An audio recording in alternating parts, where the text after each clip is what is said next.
Okay, good morning, everybody. Hope everybody's doing well. Happy Sunday. Another week, another opportunity to become who we're supposed to be, to deepen ourselves.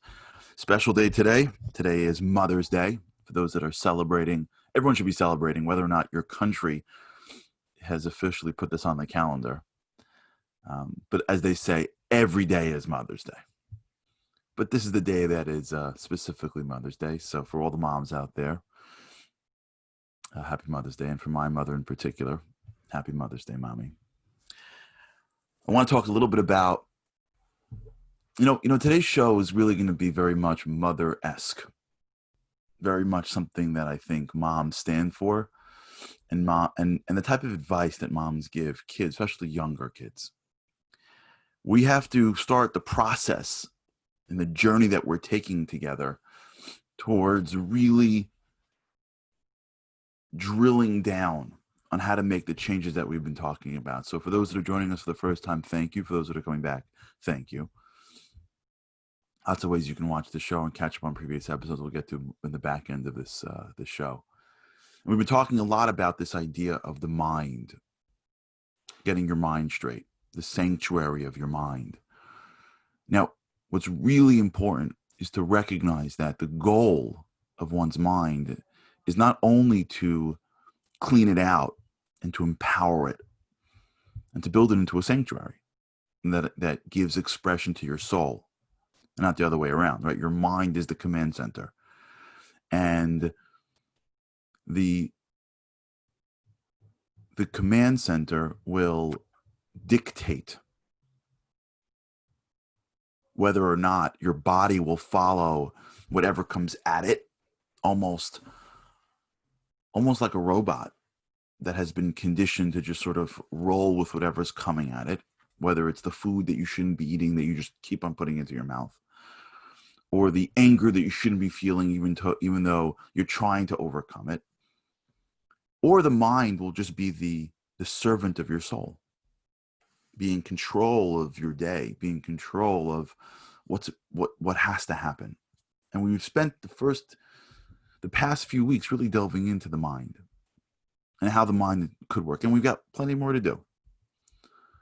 But what I want to start to do this week is sort of to go back down. A couple of episodes ago, we spoke about this idea of navigating the rocks. In order to really know where to go, you have to learn how to see big. You have to learn how to have big vision.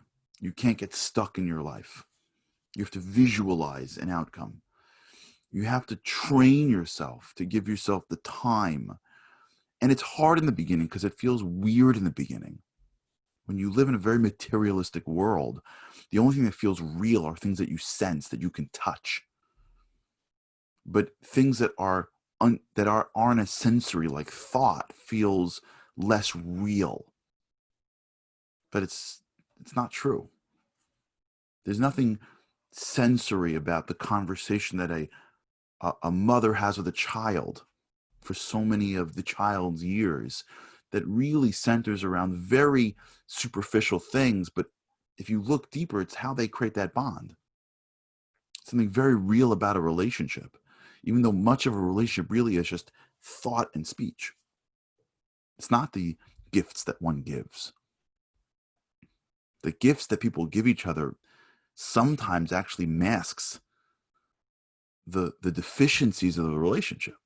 I can't really talk to you, so let me just buy you something. It's the words, it's the thought.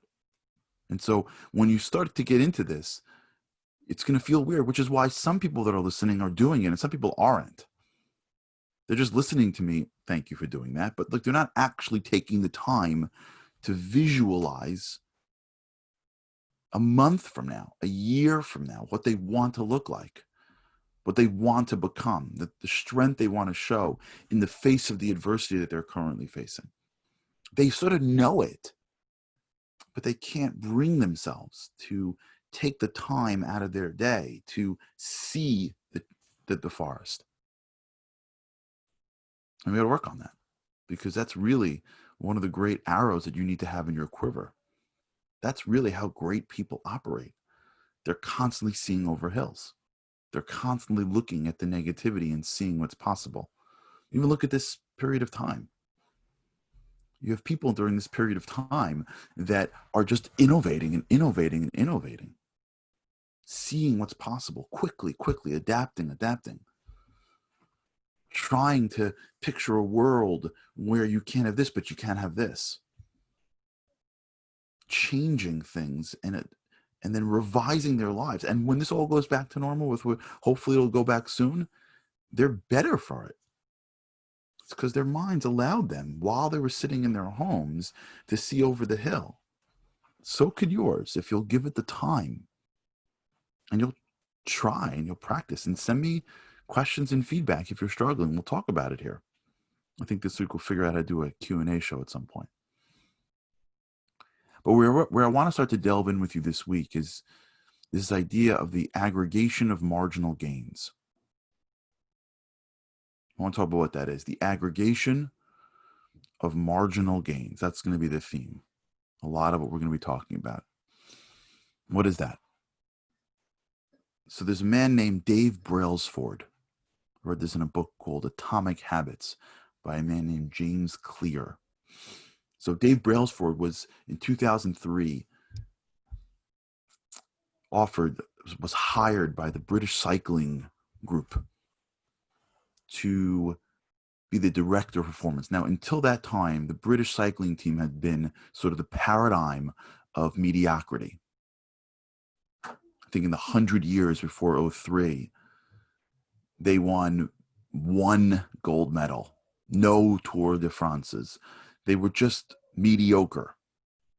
So much so that during that period of time, as the late 90s came, there were certain bicycle manufacturers that refused to sell the equipment to the British team because they didn't want anybody seeing them ride the bikes because they were just so bad.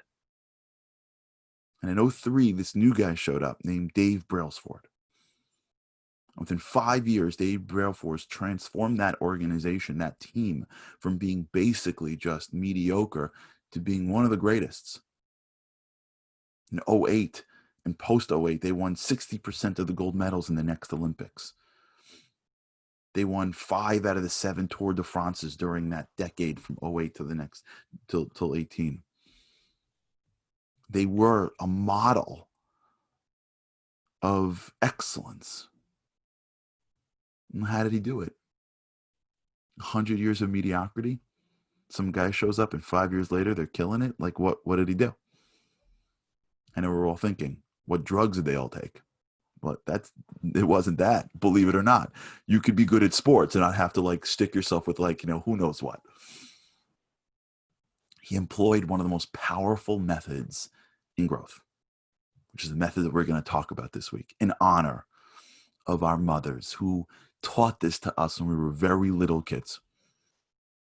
This is like Mom 101.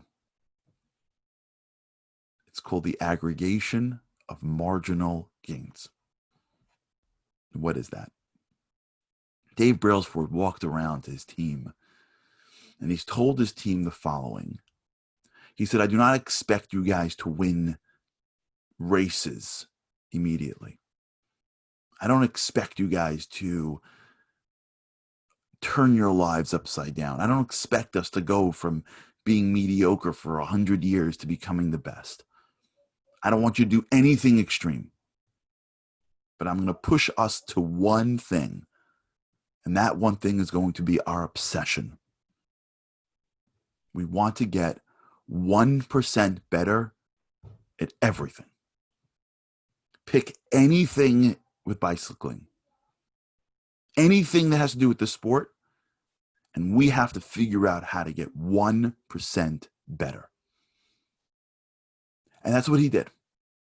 They went to their bikes and figured out how to change the seat adjustment in the exact way that fit everybody's body so that they were a little bit better when they were riding. They researched as a team what they could put on their bikes, what substance, whether they rub it in alcohol, it was totally legal, that was able to grip the ground 1% better to get a little bit closer to a better time. They fought over the type of clothing to wear so that it would be more wind resistant. They painted the inner walls of the trailer that they used when they went to races white. So this way, if there were germs, they were able to see them so that it reduced in 1%. Think about how small this is. A little bit. They reduced people feeling sick when everybody was hanging out together.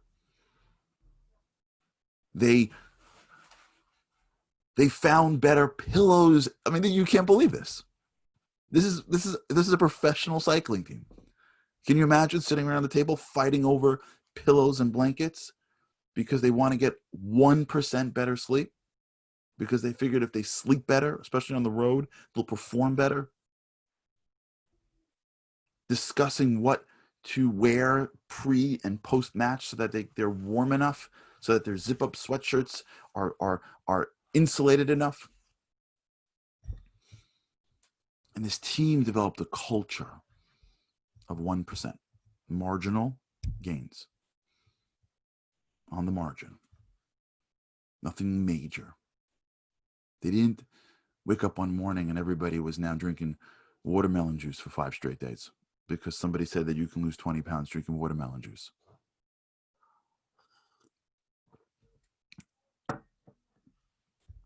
Marginal gains, 1%. You know what happens when you keep on doing 1%? There's an aggregation. They aggregate. 1%, another 1%, another 1%, another 1%. You keep on getting 1% better on a real quick clip. You'll be surprised just how those things add up. This is the compounding effect, which we'll hopefully talk about tomorrow. The famous story of the philosopher and the king asking for 1 bit of wheat grain on the checkerboard. We'll talk about that with God's help. But that's the idea. And that's the focus of how we go from big thinkers to navigating rocks. You see, you got to have both, but you got to know where each one goes. We have to be big thinkers. You have to visualize what we want to become. We have to have big goals, because if we don't have big goals, we're not going to get up in the morning. Not in the same way that we're supposed to get up in the morning. If we don't practice time visualizing and seeing big things for us, we allow ourselves to get stuck in the rut of just every day like the same. You ever get that? You ever feel that way? Like you're looking at your week and it's week after week after week, month after month. Even now, by the way, it's like getting into a place where it feels like the weeks are zooming by. Like a couple of months ago, it was like, oh my gosh, like what happened? What are we doing? And every day felt like a month. And now we're like, boom, zooming again. You get that sense where like you're like looking at a holiday or a birthday or a Mother's Day or whatever it is, and you're like, oh, I remember last one.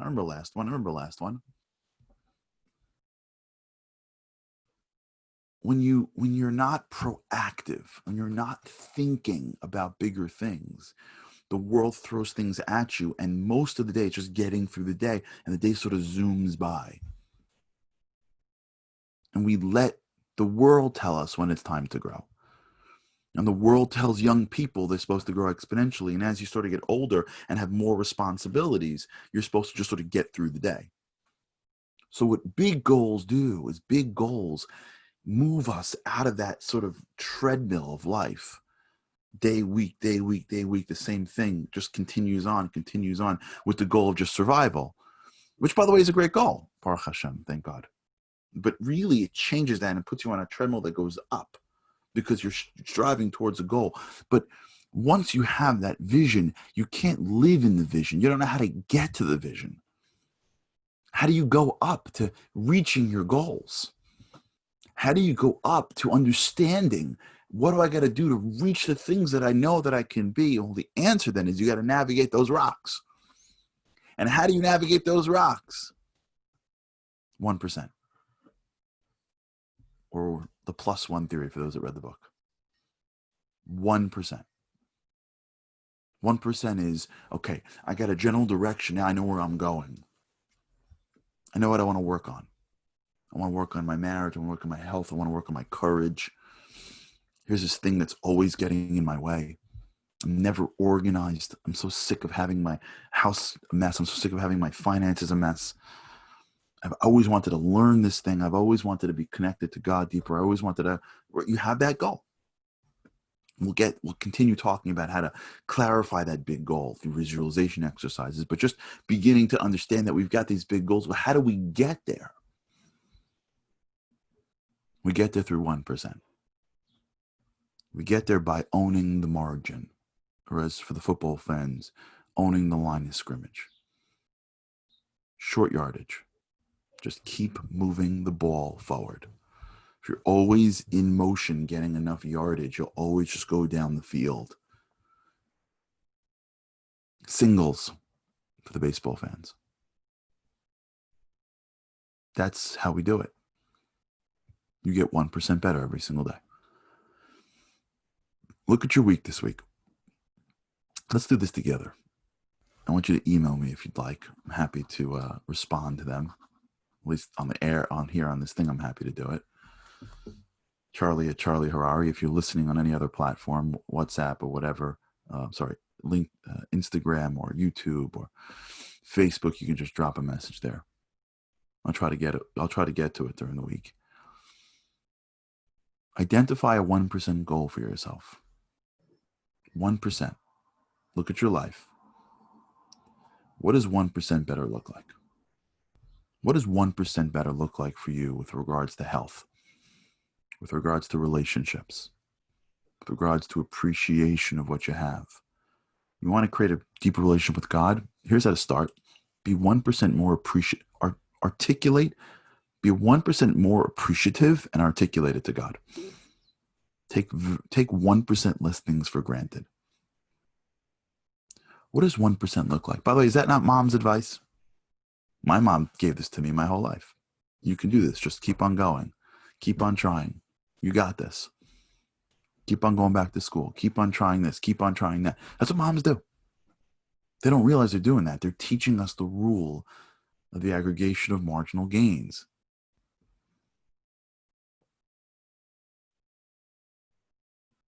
Richard, you're the best. The Michael Phelps story. We'll get there. 1% rules today. That's what mom's teaching us our whole lives. But that's what we got to articulate now and work with. That should be our goal this week together, all of us. Start understanding how to look at our lives and looking for 1%, not for 10%. 10% is an exciting way to start and it ends up lasting for 2 days. 1%. Because if you can identify 1% better at something, and you can do 1% better. Usually 1% better is just a question of just effort. You don't need a whole life change to be 1% better at things. You just need a little bit more effort, a little bit more focus, a little more toil. And if we started to get good at identifying 1% and starting to work on them, we'll start to learn how to inch our way down the field. So that's our goal this week. To take our moms and the mom's advice to heart. And again, happy Mother's Day to everybody. Happy Mother's Day to my mom. Happy Mother's Day, Mommy. And to all, if you are a mom or you're a child, happy Mother's Day to all the moms out there. And let's start working. Let's start doing what our moms told us to do. Let's start looking for the 1% in our lives. Every day. Start looking for it. Because if we can identify right now with me and you, if me and you can be serious about our growth, I'm going to do it today.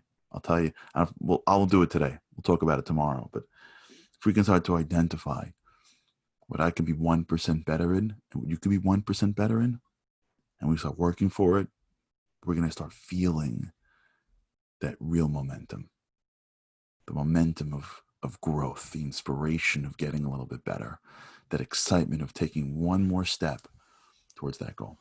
I will talk about this, including Michael Phelps. If you're listening to it right now, there's plenty of ways to join us live. Go to Momentum, their Facebook page for the live stream. You can go to my Facebook page, my Instagram page, or my YouTube for the on demand right after the show's over. Wishing you guys an awesome week. Looking forward to speaking to you with God's help tomorrow. Let's get a little better today and every day afterwards. I know that will really lead us to having the awesome life that each of us knows that we deep, deep, deep down should be living. All right, have an awesome day. Can't wait to speak to you tomorrow with God's help. Thanks for tuning in.